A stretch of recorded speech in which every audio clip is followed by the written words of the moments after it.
then logical, and then the view level. Then we have seen instances and the schema. Okay, instance means what and the schema means what. Okay, then we have seen database languages. So we have seen two kinds of or two parts of database languages. First is the DDL, next one is the DML. Okay, full form of DDL is the data definition language, and DML is nothing but data manipulation language. The main difference between DDL and DML is that we use DDL to define or to create the structure of the database or to create the schema of the database, and we use the DML language for manipulating the data. Means with the help of DML we operate on the data or we perform the operations on the data. Then we have seen some constraints on the DDL, okay, or some constraints on the table. So there are total four constraints. The first one, that is nothing but the domain constraint, then some security constraints, then referential integrity constraints, and some integrity constraints. We have seen all these four constraints. Okay, now our next point is the relational database. So in our last lecture we have uh, seen what is the relational database. So this relational database, it is based on the relational model, and this database it uses the tables to represent the data and the relationship between the data. So in the relational database, we use the table to store our data. So every table, it is having the multiple columns, and every column is having the unique name. Means uh, uh, we can give the different name to each and every column. And then in the relational database, the column is nothing but the attribute of the table or the attribute of the database, and the row is nothing but the value of the attribute. Okay. So it is the sample relational database we have seen. There are two tables. First is the instructor table, and next one is the department table. Okay. So in the instructor table, there are four attributes: ID, name, department name, and the salary. And in the department table, three attributes: department name, building, and the budget. And there are number of values for each and every attribute. Means these different rows are nothing but values of the attribute of the instructor table. Okay. Then in the relational database, again the second subpoint is the data manipulation language. Okay, means as we know that the DDL and the DML we use to create our database and to manipulate the values or to manipulate our data in the database. So the DML language, so in the DML language, the query, it takes as an input several tables. It may be a single table or it may be the multiple table, and it always returns only a single table. Okay, means whenever we are writing our query, so that query, it can take multiple tables as an input or the single table as an input, and it will return always the single table. It will not return the result in more than one table. Okay, so it is the this is nothing but the sample query. Or in the relational database, we can write query in the DML format. That is nothing but here the select name from instructor, where department name is equal to history. So this query I have written. So I want the names of the instructor whose department is history. Okay, means I want to know how many instructors are there in the history department. So for that purpose, here I am writing the query like the select name, because this name is the attribute present in the instructor table. So whatever data we want, so we have to write the attribute name of the attribute in that of that table. So here select name, then from which table we are accessing that data. So from the instructor table. So here instructor is the name of the table, where it is used to represent the condition. So here what is the condition? So condition is that the department name is history, means department name is equal to history.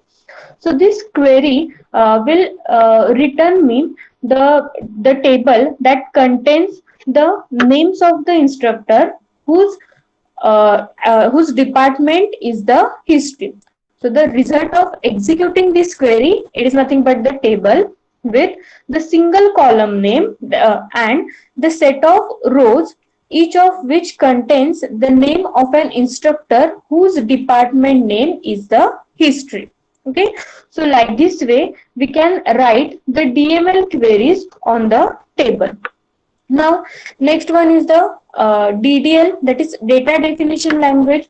So we can use DDL to define the table structure, then to define the database structure, to define the integrity constraints, etc. So here for creating table, we can write the query like create table, then we have to give here name of the table. So here I have given the department as a table. Then after the department table, we can give the different attribute names that we need to include in the department table. Okay, so create table, then name of that table, in bracket all the attributes of that table with the data type of that table. Okay, data type of the attribute. So here in the department table, total 3 attributes I have taken. The first one is the department name. The data type of this department name is the character, and 20 is the size for that database department name. Then building, again data type is the character, and then the budget, for the budget the data type is the integer or numeric, whatever we can take. Here also the size is the 20, bracket complete and then semicolon.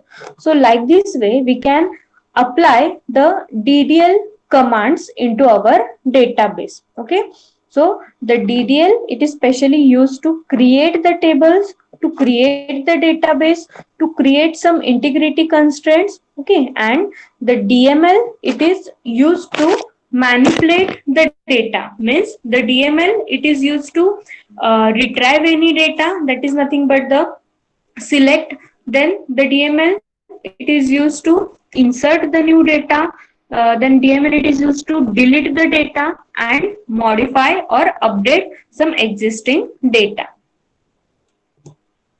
Then the fourth point in the relational database is nothing but the database access from the application programs. Okay, as we know that we are creating database at the backend side, so that only the database administrators or the people who know something about SQL, so only that people can access that data from the backend side.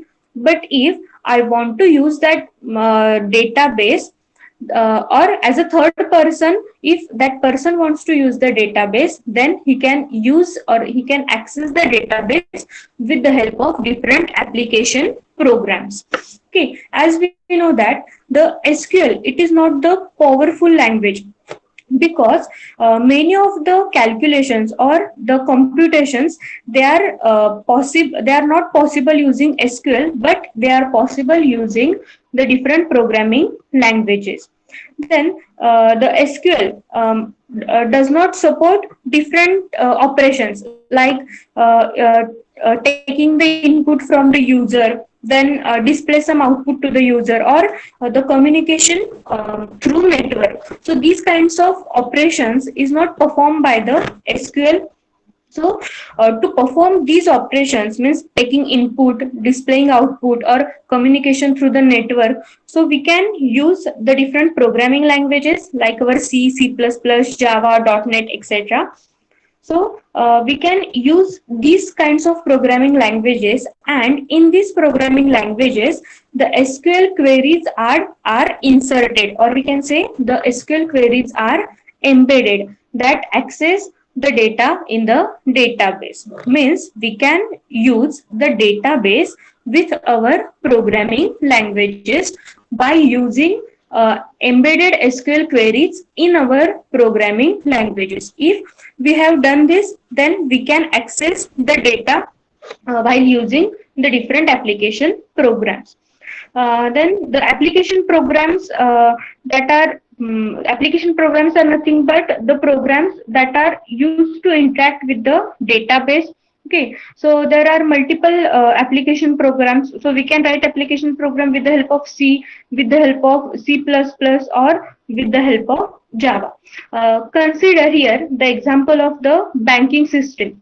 So in the banking system, different programs that allows us, or that allows the customer to create the account. Means for creating account there is a separate program. Then to generate the account statements, to perform the bank transaction, again there is a different application program. And remember, these application programs are written with the help of our programming languages like our C, CPP, Java, .NET, etc. Then we can access our DML statements, or we can access our database uh, through this host language, or through this programming language, in the two ways. Means there are two ways to access our database. The first way is that by extending the host language syntax to the embedded DML calls within the host language program. Means what? In this first way, we can use our SQL or the DML statements into our host language syntax. Means we can use the SQL statements into our programming language, so that we can access our database through the programming language. Okay, and the second one, or the second approach, is that with the help of some application programming interface like the ODBC and the JDBC. The full form of ODBC is nothing but Open Database Connectivity, and the full form of JDBC is the Java Database Connectivity. Means with the help of this program interface, we can access our database while we are operating on the different application programs. So for accessing this, first we have to install this interface into our machine, and then with the help of some programming syntax, or with the help of some coding, we can connect our database, and we can connect our database to our program. Okay, so with the help of either JDBC or ODBC interface, we can access the data, or simply with the help of some or with the help of extending our SQL queries into the host language, we can also access the data. So with the help of these two ways, we can access our data from the database. Okay, generally the administrators, database administrators, they are directly accessing the data from the database by writing some SQL queries. But some database users, or the person who don't know exactly what is the database, how to access that, so that people, they are using such kinds of application program, or the application program interface, to access the data from the database. Okay, so in the relational database, up till now we have covered total 4 points. The first one is the table. Means in the relational database, we can represent our data in the form of table. Then the next one is, we can apply the database languages into the relational database. So with the help of DDL and with the help of DML, we can access our data, or we can apply the queries on the table. Then the next point is the database access from the application programs. Means with the help of different programming languages, we can access our data. That is nothing but the database access from different application programs. Now, the next point is the database design. Okay, so simply the database design is nothing but designing the schema of the database. So before creating the exact table of the database, first we need to design our database. So for this designing purpose, the database designer is the person who designed the database. So first, the database designer, he has to collect the needs or the requirements from the database user. Because before designing something, we must have some amount of information related to that application. Means, suppose I want to design the database of the college system. So first, I need all the information about that college system. Means what is that college, then how many departments are there in that college, or how many students are there, then what kind of subjects are there in that college, etc., etc. So before designing anything, first we need to collect all the information, or we can say all the requirement from the database user. So it is the first step in the designing process. Then the second step is that the outcome of this step is the specification of the user requirements. Means the outcome of the first step is that the specification of user requirements. So the specification of user requirement is nothing but we can say that the system requirement or that requirements of the user. So designer collects all the requirements from the user, then he prepare one specification requirement document. Okay, a simple document that contains all the requirements of that system. Then the third step is that the designer chooses the data model and apply the concept of the data model to the requirement, so that it creates the conceptual schema of the database. So in the third step, means after collecting the requirements and after specifying the requirements of that particular application, the designer, he selects one data model that is appropriate for that particular application and apply the concept of that data model to the requirements of that user. So that means after applying the concepts of the data model to the requirements, it will create the conceptual schema of the database. Means here in the third step we can create or we get some idea about the exactly schema of our database. So in the third step, first the designer have to choose appropriate data model, and then he have to apply the concept of the data model to the requirements of the user, and with the help of this the conceptual schema of the database is created. Now the fourth step is that the designer reviews the schema and remove any redundant data and describes data and the relationship. So after applying the data model concept, again the designer reviews the schema. So the schema review is nothing but the designer, he again recheck that schema or recheck the design of the database, and he checks that whether any duplication of data is there or whether there is any duplication of the attributes.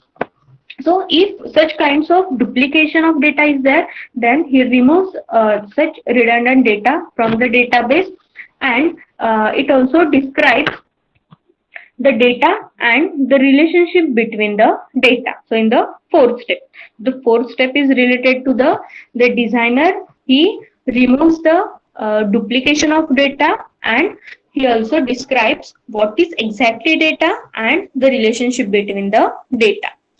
Then the last step is The conceptual design process involves decision on what attributes are required to store data, then how to group these attributes from various tables. Okay, so in our third step, the conceptual schema or the conceptual database is created.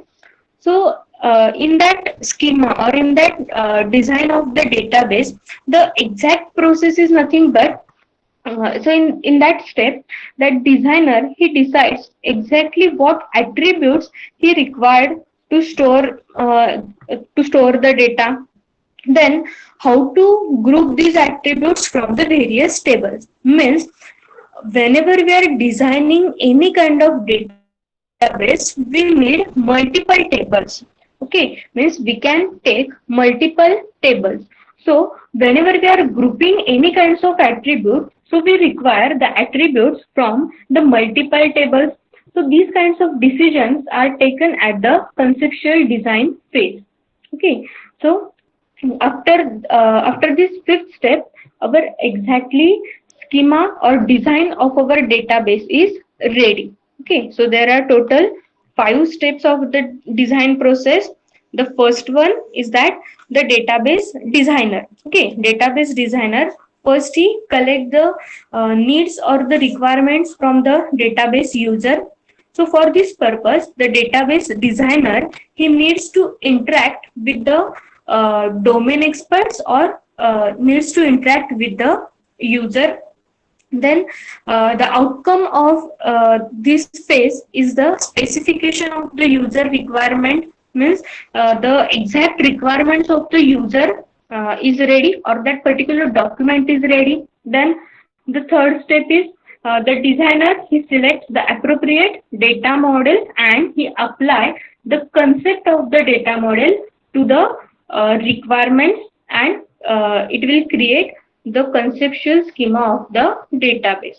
Okay, then the designer he again rechecks that document or rechecks the schema, and if any redundant or the duplication of data is present in that schema, then he removes that duplication of data, and he also describes what is exactly data and what is the relationship between the data.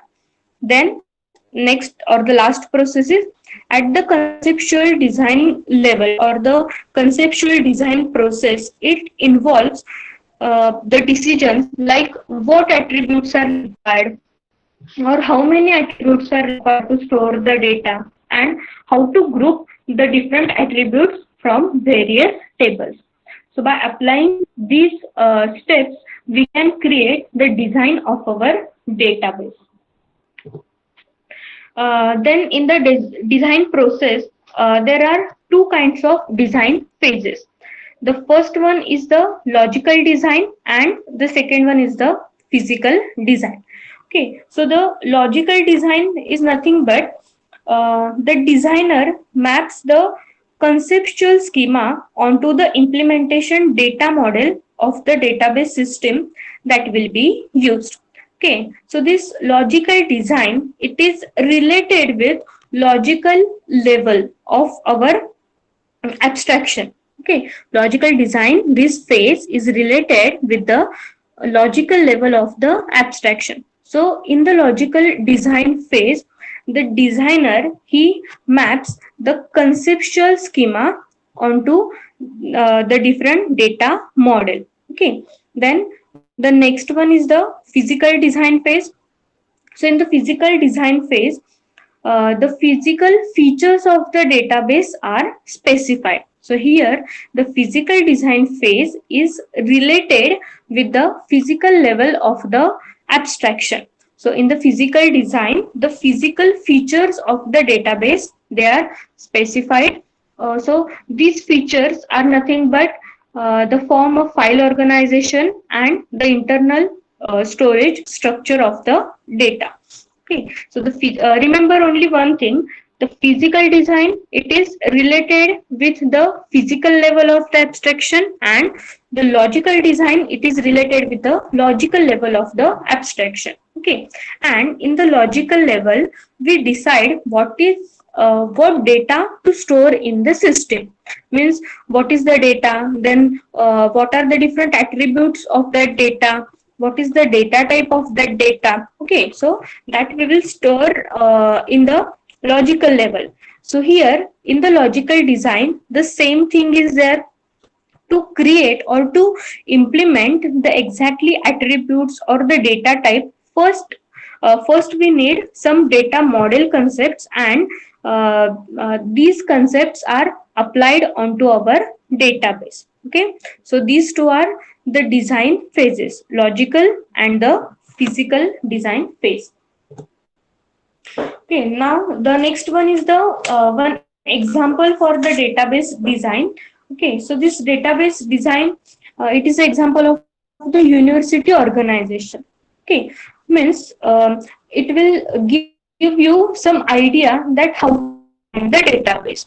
So in the university is organized into the departments. Means the university contains many departments. It may be the engineering department, it may be the science, it may be the arts department, it may be the commerce department, etc., etc. So first, the university is organized into the different departments, and each department is identified by a unique name. Okay, means as I told, engineering department, art department, or the science department.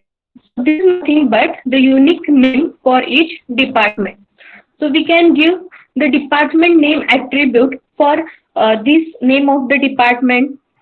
Then the department is located in a particular building. Obviously, it is not possible that all the departments are placed in only one building. So, if university is there, means multiple buildings are there or number of buildings are there, then every department is located in a separate or in a particular building. So we can also include this data.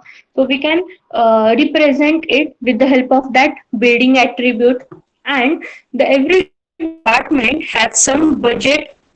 Okay, so it may be 1 lakh, 2 lakh, 4 lakh, etc. So every department has some budget. Means that department is having total 3 attributes like the department name, building, and the budget of the department. Now next, so each department has the list of courses it offers. Means our engineering offers different courses like the computer engineering, then electrical engineering, electronics, mechanical, etc. So each department has the list of courses it offers. Then each course has associated with it the course ID. Means every course is having the course ID, title, department name, and the credits, and have the associated prerequisite. Okay, means every department contains the course. Means we can take course as a one table, and the course ID, title of the course, department name of the course, credit, and some prerequisite. Okay, these are the attributes of that course table. Now next, the instructors, we require the information about the instructors. So every instructor is identified by their unique ID. So we can give as a instructor ID or the employee ID. Then each instructor has the name, then associated department, and the salary. Okay, so every instructor is having the ID of the instructor, then name of the instructor, and the department name. Means every instructor must belong to at least one department, and also the salary of the instructor. Then the students, means the university contains the list of students. So the students are identified by their unique ID. So we can say that the roll number of the student, or in our case we can say that the PRN number of the student, and each student has the name, then again associated department, and the total credit. Okay, or we can say here simply the credits or the marks of the student. So it at least one student, or one student must belong to at least one department. So the student contains the ID as attribute, name as attribute, department name as attribute, and the credit as a attribute. And the university maintains the list of classrooms also, specifying the names of the building, room number, and the room capacity. Okay, means whenever we are designing or whenever we are creating the database of the university organization, we need to consider all these points and also many other points. Okay, so before creating any kind of database, the first designer needs to interact with the user so that he can get the exact requirements of that database or exact requirements of the user. Then after taking the requirements from the user, so he can apply some data model concepts into that requirements, and then he decides exactly what attributes he need to use, and he decides how many groups will be there, or how many groups of attributes will be there. Okay, and if some redundant data is there, then designer can remove that redundant data. Okay, so by applying that particular process, you can also design any kind of database. Okay, so it is just one example of the university organization. So today I will give you one homework. So you have to design the database of the employee record. Okay, means the employee is working in a company, and so you have to design the database for that employee record. Okay, so you have to write the sentence like this way, means that we have seen for the university organization. So you have to write the number of statements, or we can say number of specifications related to that employee record. Okay, so this is the homework for you people. Tomorrow I will ask the same. I will ask randomly to anybody. So you have to write this homework into your notebook or into any page, and you have to share your screen and you have to show me. Okay, everybody understood? You have to design a database for the employee record. Okay, you can take employee record for any company, or you can take employee record for any organization. It depends on you. Okay.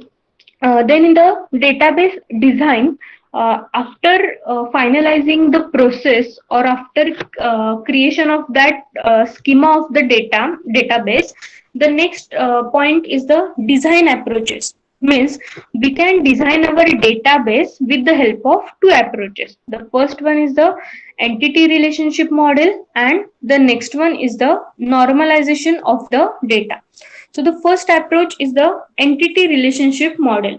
Okay, entity relationship model is nothing but the or it uses the collection of different objects. It is called as the entity, and the relationship between these objects. Okay, so the entity relationship model, it models an enterprise. Okay, enterprise or any organization as a collection of entities and the relationship.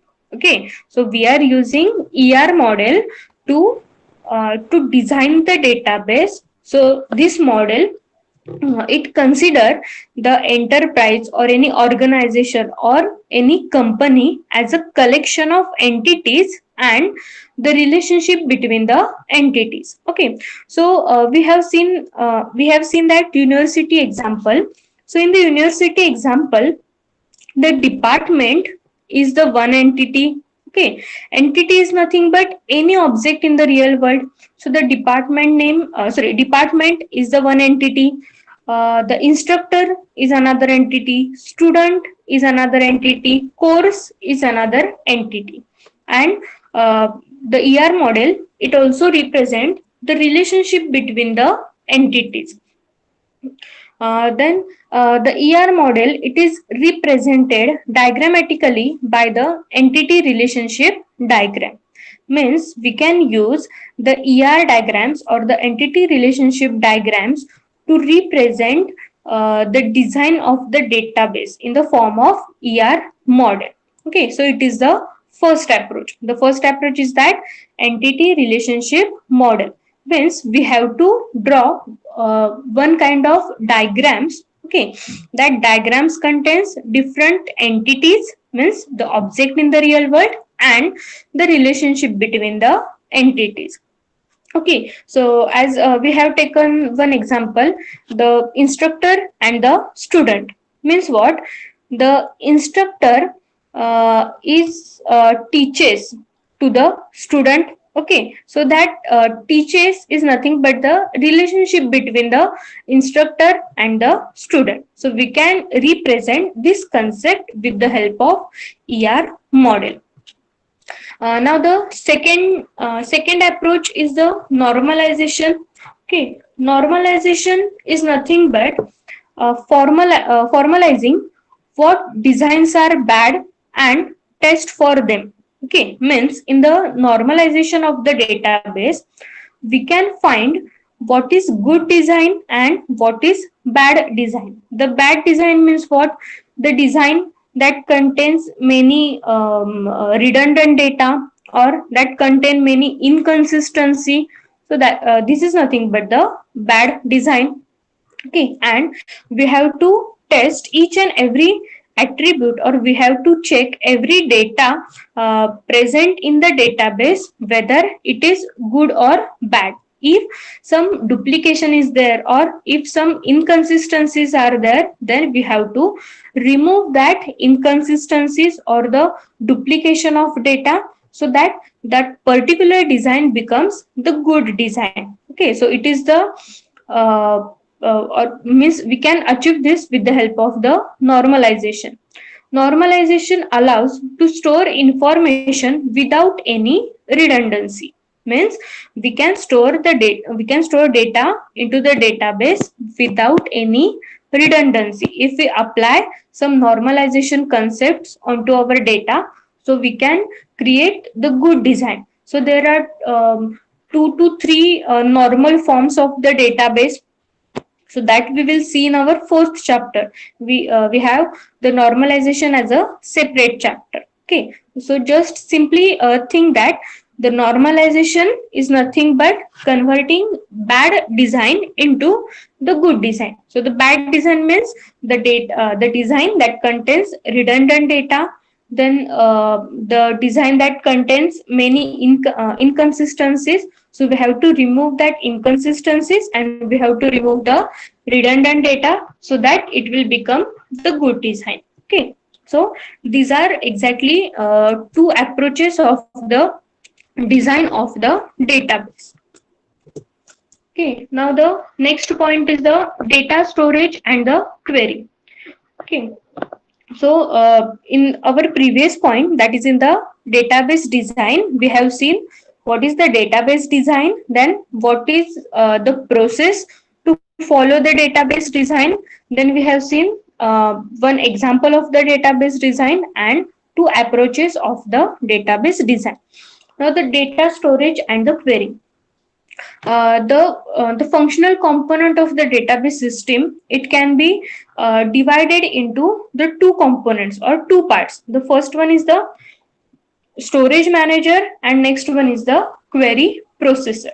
Okay, means we are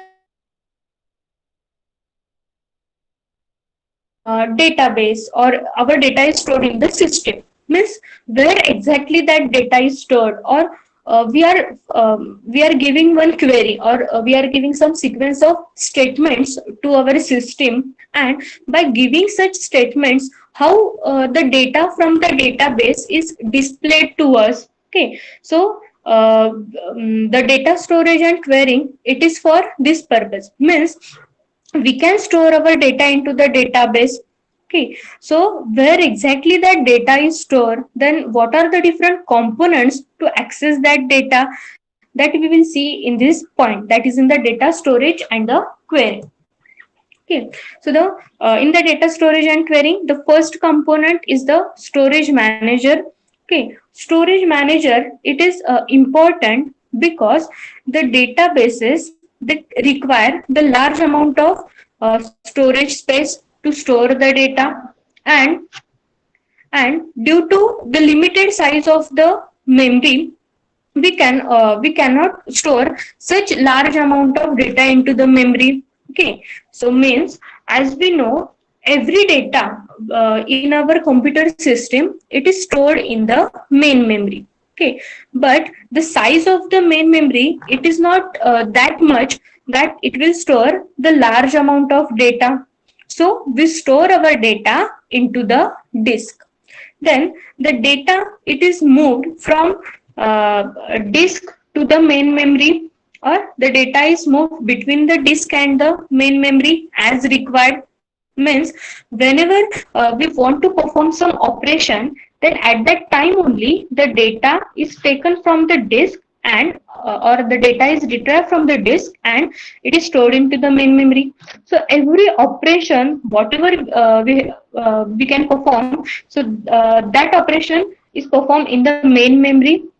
And when the operation is completed, then again we can store our data into the disk. Means, like this way, the data is moved between disk and the main memory as required.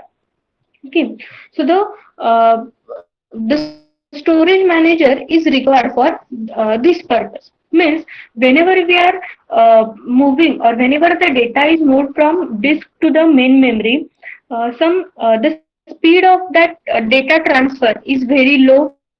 So it may possible that we'll get the data at very slow rate. So the storage manager, it is required to handle this. So the storage manager, it is one kind of program module that provides the interface between low level data stored in the database and the application programs and the queries submitted to the system. Okay, so with the help of storage manager, or we can say simply the storage manager, it is the interface between whatever the data stored in the database, or the data stored in the memory, and the queries. Means, we can give query to the different application programs, and through that application program the data is retrieved from the database. So this task is managed by the storage manager. Okay, so the storage manager, it is important because actually our data is stored in the disk, and whenever we have to perform operation on that data, we have to take that data from the disk to the main memory, and the storage manager helps in this purpose. Then there are different components of the storage manager. Okay, so the first component is the authentication and the integrity manager. Authentication and integrity manager means, it is used to test some integrity constraints. Means, the integrity manager, it is used to test some integrity constraints. Okay, so the integrity constraints we have seen, that is the domain constraint or the referential integrity, security, etc. And it also checks the authority of the user to access the data. Means, it also checks whether the particular user who is accessing the data, whether he is authorized user or not. Means, the storage manager, he checks the integrity of the data, and he also checks the authority of the user to access the data. Then the second component of the storage manager is the transaction manager. The transaction manager, this manager, it ensures that the database remains in a consistent state even after system failure. Okay, and the concurrent transaction execution proceeds without any conflict. Means, the transaction manager, he require, or he ensures that our data present in the database, it present, or it remains in a consistent state. Means, our data must be correct even after failure.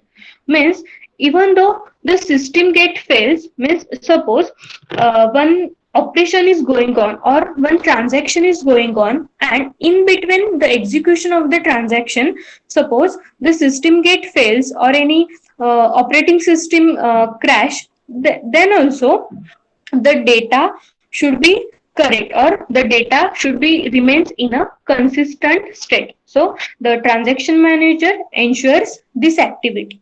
Means even though there will be the network failure or the power failure or any system failure, then also our data must be present in the database, and that data must be correct, or the data must be consistent data. Okay, so the transaction manager, it is responsible for making the consistent data. So in the transaction manager, we can also use some properties of the transaction to make the consistent data. Okay, so it is the responsibility of the transaction manager. Now, the third one, or the third component, is the file manager. So the file manager manages the allocation of the space on the disk storage and the data structures used to represent the information stored on the disk. Okay, so the file manager means he manages some space on the disk storage to store the data, and he also manages some data structures. Okay, data structures or the storage structures to store the data. Then the last component is the buffer manager.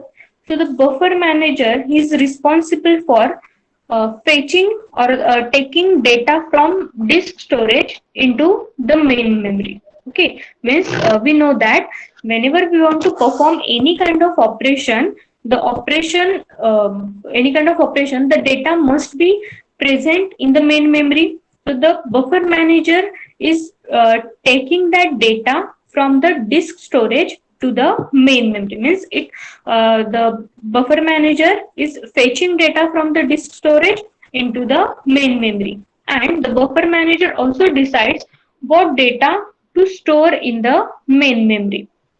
Okay, so the buffer manager performs exactly two. He performs two responsibilities. First one, fetching data from disk storage to the main memory, and next one, what exact data to store in the main memory. Okay, so these four are the components of the storage manager. The first one is the authentication and the integrity manager. Okay, authentication and integrity manager, so these two, or it is required to check the authority of the user who accessing the data, and he also tests the conditions or the integrity of the data. Then the next one is the transaction manager. So transaction manager, he checks that the data must be in a correct state even after failure of the system, or even after failure of the transaction. Third one is the file manager. So the file manager, he provides or he allocates space on the disk storage. And the last one is the buffer manager. The buffer manager means it is required to fetch data from the disk storage to the main memory, and he decides what data to store in the main memory, or what data to catch in the data in the memory. Then the storage manager, it provides or it implements the data structures. So three data structures are implemented in the storage manager. The first one is the data files, second one is the data dictionary, and third one is the indices, or simply index. The data files, it is the data structure where our database is stored. Means our database is stored exactly in the data files. So it is one kind of data structure. Then the data dictionary. As we know, in the data dictionary, the schema of the database is stored. That is, the metadata about the schema of the database is stored in the data dictionary. Means whenever our DDL statements are executed, then the data dictionary is created, and in the data dictionary we store the metadata, that is data about data. And the third one is the indices or simply index. So this data structure, it is for fast accessing to the data. Means if I want to retrieve the information of the instructor, so I can retrieve it with the help of ID of that instructor, or simply we can say the index of that instructor. Means after, if I have given the index as a 1, then it will retrieve me the record of first instructor. Okay, so these three data structures are implemented in the storage manager: data files, data dictionary, and the indices. Okay, so the storage manager, it is required for means we store our data into the disk. So to take that data from disk to the memory, this storage manager is required. Or we can say the storage manager, it is the interface between our data stored in the database and some application programs. Okay, so through that application program, we access our data from the database, and the storage manager, it is the interface between these two. Then we have seen the components of the storage manager: authentication and integrity manager, transaction manager, file manager, and the buffer manager. Okay, and we have seen the different data structures implemented by the storage manager: data files, data dictionary, and the indices. Now the next point of the database system is the query processing. Okay, so the query processing or the query processor is important because it helps the database system to simplify access to data. Means with the help of query processing, we can access our data in a simple way. Means we submit the query to retrieve some data from the database. Okay, so this query, it is in the form of SQL language. So first, this query is converted into the language that is what we can say, that is understood by the system. Means first this query is converted into the low level language, and after that, after this conversion, the different evaluation plans are created of this query. Different evaluation plans are nothing but the different forms of the queries are created, and then we select the best form of the query that require the very low cost or that executes at a faster rate. Okay, then among that different evaluation plans, the evaluation engine, it selects one particular evaluation plan. So it is the exact process of the query. Means the whatever query we have submitted to our database, so first that query is converted into the low level language, and after that some evaluation plans are created of that query, and then we select the best evaluation plans. So the query processor, it includes total 3 components, and through these 3 components, the query is processed. First component is the DDL interpreter, second DML compiler, and the last one is the query evaluation engine. Okay, the first one is DDL interpreter. So this DDL interpreter interprets the DDL statements and records the definitions in the data dictionary. Okay, so we know whenever the DDL statements are executed, the data dictionary is created. Okay, or the result of that DDL statement, it is stored in the table, and that is nothing but the data dictionary. So the DDL interpreter, it is used to interpret the different DDL statements. Now next, the DML compiler. So this DML compiler translates the DML statements into the evaluation plan consisting of low-level instructions that the query evaluation engine understands. Means here in the DML compiler, whatever DML queries we have submitted to our database system. So first, all that DML queries are converted into the low level instructions. Okay, and these low level instructions are nothing but the instructions that the query evaluation engine understand. So the DML statements, they are converted into the evaluation plans, and these evaluation plans are in the form of low level instructions, and that is understood by the query evaluation engine. And the last one is the query evaluation engine.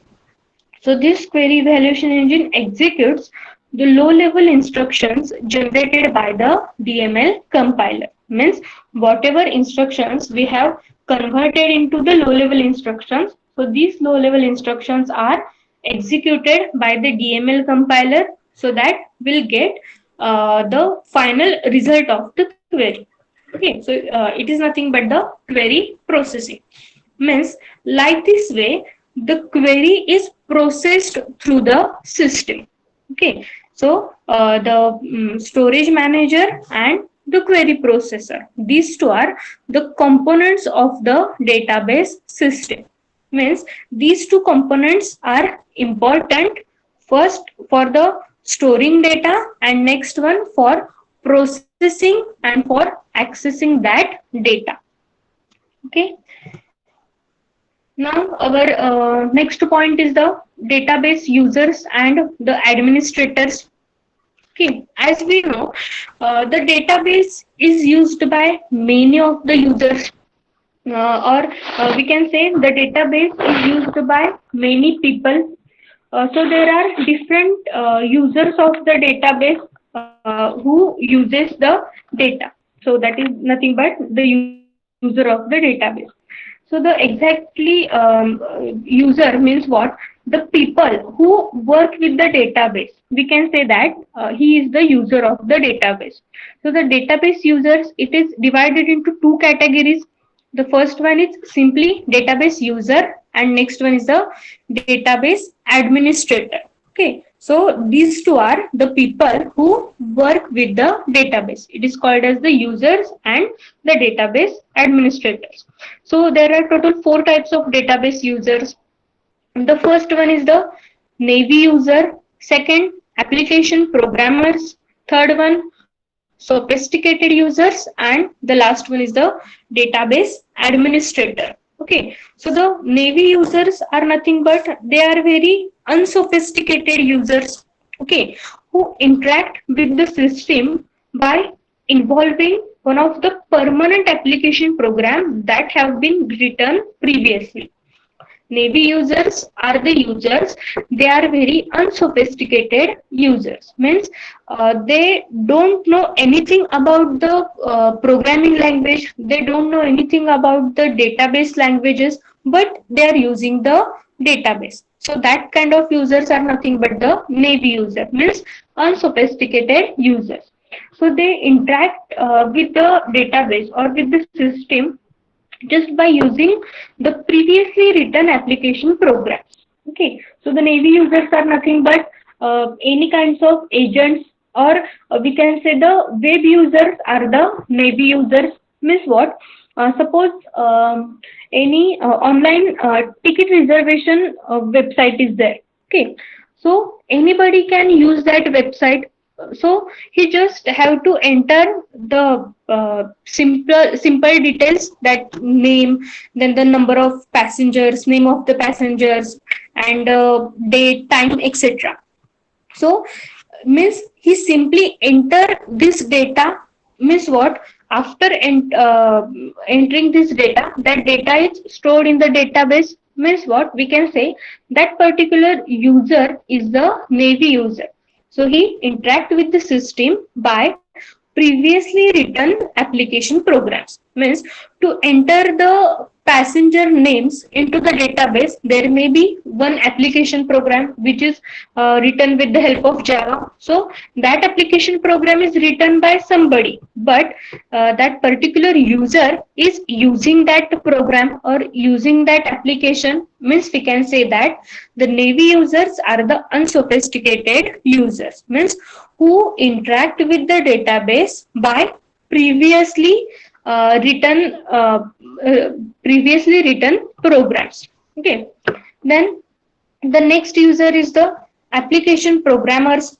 So the application programmers, they are computer professional users. Okay, means they are computer professional users, means they write some application programs and they interact with the system with the help of some DML calls in the host language program. Means they uses some DML statements or some query language, and these query languages are embedded or used in the host language. So such program is called as the application program.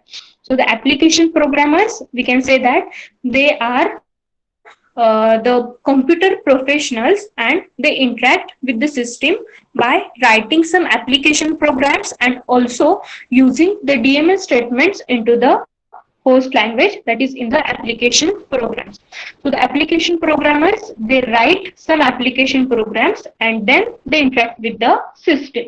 And the Navy users, they simply use the application interface. Okay, so the application interface means, as I have given the example as ticket booking, means that user is using some login window or user is using some data insertion window, means he just uses the data. So he is called as the Navy user. But the application programmers, they write some application programs with the help, and in that application programs he implement some database concept or the DML calls, so that we call it as a application programmers. Now next is the sophisticated users. So the sophisticated users are nothing but they exactly using the query language or the database to store the data. Means the sophisticated users, they interact with the system using the database query. Means by writing the queries, he interact with the system. So the sophisticated users are nothing but the different analysts who perform the analysis of the data. So how they perform the analysis? So just by writing different complex queries, okay, they interact with the system. And the last one is the database administrator. So the database administrator is having the central control of both the data and the programs that access those data. Okay, so the database administrator is the person who has the central control on the data and on the application programs. Okay, is the person or the main person who actually creates our data and who actually admins our data. And the Navy user application programmers and the sophisticated users, they are using that data. Okay, so these four are the types of the database user. First one is the Navy user, second one is the application programmers, third one is the sophisticated users, and last one is the database administrator. Okay, now our second last point is the database system architecture. Okay, so this database system architecture, it is the combination of the parts that we have covered. Means this database system architecture, it contains the users of the database, that is the first part. Then it contains the query processor. Then it contains the storage manager and the disk storage. Okay, so all these points we have covered in your chapter. So we can say the database system architecture is depends on the system, whatever we are using to store the data, that is nothing but the database system architecture. Okay, it simply means what? The system that we are using to store the data is nothing but the database architecture. So the database architecture contains the four components or the four parts. The first one is users of the database, then query processor, storage manager, and the last one is the disk manager. Okay, so in this diagram, the different users, they uses or they write different application programs to interact with the database. Then the database administrator, he uses some administration tools, and whatever query or the whatever statements he has written. So first that statements are what you can say, given to the DML queries or the DDL interpreter. Then after the DML queries, the DML compiler is used to compile that DML statements. And then when the DML statements are compiled, then the query evaluation engine, it is used to generate the evaluation plans. Okay, and through this query evaluation engine, the query evaluation plans are generated, and that data is stored in the buffer manager, file manager, then authorization and integrity manager, transaction manager, etc. And again, we use different data structures, that is data dictionary, index, and the data files to store actual our data. Means this is the exactly architecture of our database. Means we can say the front end is nothing but the database users who use that application through different application programs or through the application program interface. And at the backend side, the disk storage is there where our data is stored, and the different managers are required to fetch the data from the disk, and whatever data is fetched by the different managers, so that data is provided to the different users, okay, as he required. So our database system architecture contains total three different components: query processor, storage manager, and the data structure. So all these points we have covered previously in this chapter. Then the last point of our chapter is the history of the database system. Okay, so generally in the year of 80 or 90 something, the SQL language is developed. But before that, we are storing the data. As we know, we are storing the data. But in the year of 1950 and in the 1960, some magnetic tapes are used to store the data, or we can say some punch cards are used to store the data, or punch cards for the to take input to the system. Okay, so in the year of 1950 and 60, then in the 1960 and 1970, the hard disk are implemented. Means the users, they use hard disk to store the data. And the relational data model is developed in the 1970. But before the relational data model, the network model and the hierarchical model, okay, these two data models are used to store the data. Okay, network model means we can say the every entity is connected with each other, or we can say simply the graph like structure, that is the network model. And the hierarchical data model means if one entity is there, then that entity is accessed by two more entities, like this way. Means in a hierarchical way the data is stored. So in the 1970, the relational data models they are invented.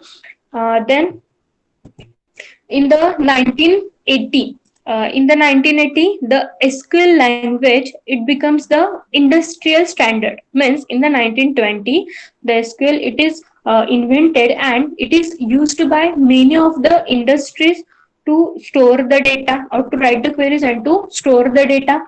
Then in the 1980, the parallel and the distributed database systems are invented.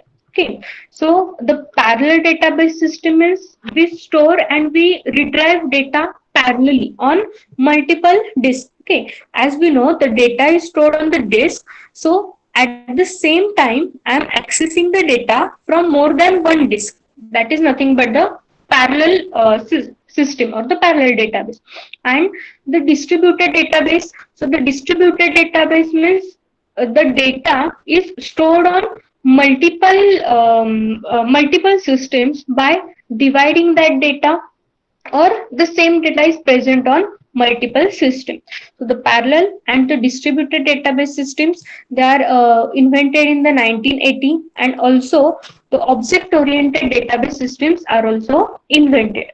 Then in the 1990s, some decision support systems are invented and the data mining applications are also implemented. So the decision support system means suppose from the large amount of data, if I want to make some decisions, okay, so these decisions are generally related to the business decisions. Then for this purpose, the decision support systems are implemented, and the data mining applications means taking some or extracting some correct knowledge from the large amount of data. That is nothing but the data mining. So in the 1990, these two advanced database topics or the concepts are implemented.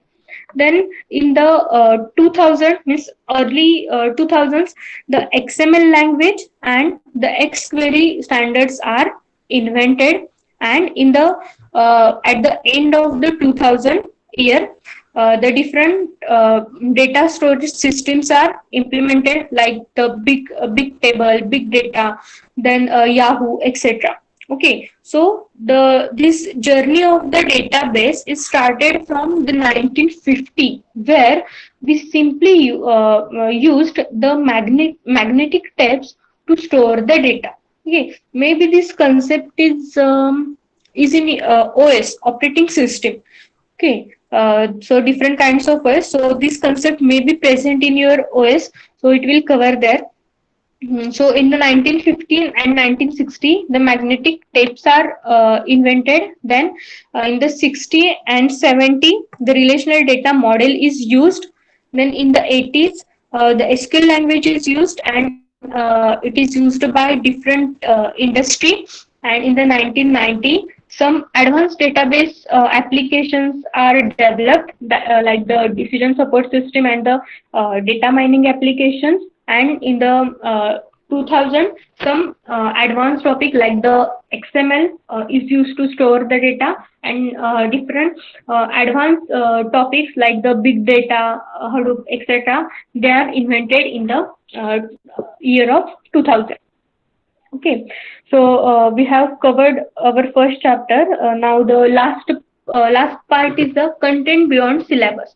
So the content beyond syllabus is the distributed database. Okay, so far we have seen the database. So that database is the central database. Okay, so the centralized database means the database is stored at only one place. Okay, and a single person he can handle or he can control that data. So the distributed database is exactly opposite of the centralized database. So in the distributed database, the data is distributed on multiple systems. Means the large data is divided into the different parts, and in a single system, one part of data is stored. Then in another system, another part of data is stored. Okay, it is the one case. Or in the distributed system, the same data is stored on multiple systems or the multiple machines, or we can say that the same data is replicated on multiple machines. so that we can easily access the data. Means what? If the one system that contains the data it get crashed, okay, then we can access the same data from the another system. So it is the main advantage of the distributed database. Okay, but in the centralized system we store data into only one machine, and if that system or that machine get fails, then we cannot access our data from that machine. But in the distributed database, if that particular system fails, then also we can access our data. Okay, so it is the main advantage of the distributed database. Okay, students, so we have completed our first chapter. So I think 9 to 10 points are there in the first chapter. So the first chapter is totally introductory part of the database. So up till now, do you have any doubt in the first chapter? So we have covered total 10 points. Okay.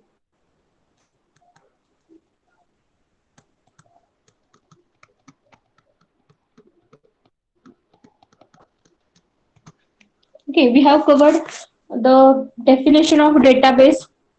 Then we have covered different applications of database. Okay, different applications that we are that we are using in our daily life. Then the purpose of database system, why there is a need of the database, or what is the disadvantage of the file system, so that we use the database. That is the purpose of database. Then we have seen view of the data. Okay, so in the view of data means which part of the data is accessible or is viewed by people. That is nothing but view of the data. So in the view of data, we have seen different views: physical, logical, and the view level, etc. Then we have seen the database languages, DDL and the DML language we have seen. Then we have seen the relational databases. Then in the relational database we have seen the tables, then how to write the DML syntax, then how to write the DDL language, etc. Then we have seen how to access the database from the application programs. Means if we are using different softwares to access the data, then what is the exactly procedure, or how to access the data from that software, that we have seen. Then we have seen the database design. So in the database design we have seen what is the process to perform database design. Then we have seen one example.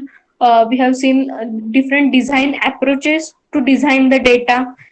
Then we have seen the data storage and querying concept. Then the architecture of database, and database users and the administrator. So the database architecture, it is the combination of database user administrator and the data storage and the query, because the same points are present in the database architecture point. Okay, and lastly we have seen the history of the database system. Okay, so like this way we have covered our first chapter. And in the next lecture, we'll start our second chapter. Okay, and I have given you one homework, that is homework of design of the database for the employee record. Okay, so in our next lecture, I will ask you that homework. Okay, just call your roll numbers. Roll number one. Roll number one. Present. Present. Next. Next, roll number two. Roll number two. Three. Present. Roll number three. Present. Four. Roll number four. Present, ma'am. Next. Five. Present, ma'am. Six. Present, ma'am. Seven. Present, ma'am. 8. Present, ma'am. 9. Present, ma'am. 10. 10. Chaitali, what is your roll number? 11. Okay. 12. Present, ma'am. Next. Next roll number. 13. 14. 14. 14. 14. 15. Present, ma'am. 16. 16. Present, ma'am. 17. 17. 18. Present, ma'am. 19. 19. 20. 20. Present, ma'am. 21. Present, ma'am. Sonia, what is your roll number? 20 or 21? 20. Okay. 21. 21. 22. Present, ma'am. 23. Yes, ma'am. 24. Present, ma'am. 25. Present, ma'am. 26. 26. 27. Present, ma'am. 28. Present, ma'am. 29. Yes, ma'am. 30. 30. Yes, ma'am. 31. 31. 32. Yes, ma'am. 33. Yes, ma'am. 33. 34. Yes, ma'am. 34. 35. Yes, madam. 36. Yes, ma'am. 37. 37. 38. Present, ma'am. 38.